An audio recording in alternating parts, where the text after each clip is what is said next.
1 à 2 ans, le temps que durera la crise économique. Sur le site, l'application et sur smartphone, France Info, première plateforme d'actualité au quotidien.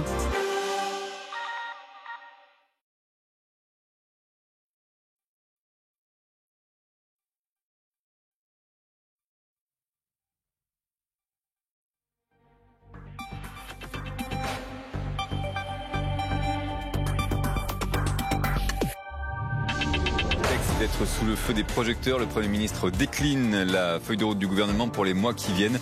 Début de sa déclaration de politique générale à 15h à l'Assemblée. Elle sera suivie d'un débat de 2h30 et d'un vote également des députés.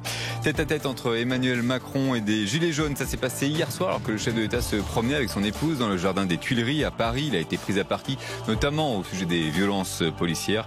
Ils l'ont par la suite suivi et hué, mais Emmanuel Macron a finalement décidé d'entamer le dialogue avec eux. Signe supplémentaire de l'amélioration de l'économie en France. Le nombre de créations d'entreprises est en fort rebond, plus 40% selon l'INSEE le mois dernier, plus 60% pour le seul mois de mai. Le contexte est évidemment extrêmement particulier, mais début des soldes d'été aujourd'hui.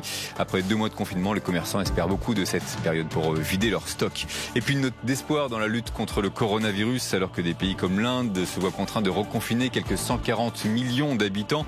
Une biotech américaine s'apprête désormais à lancer la phase finale des essais cliniques du vaccin qu'elle est en train de développer. Le but, tester donc son efficacité dans des conditions réelles, étude qui portera sur quelques 30 000 patients. France Info. Et tout est plus clair.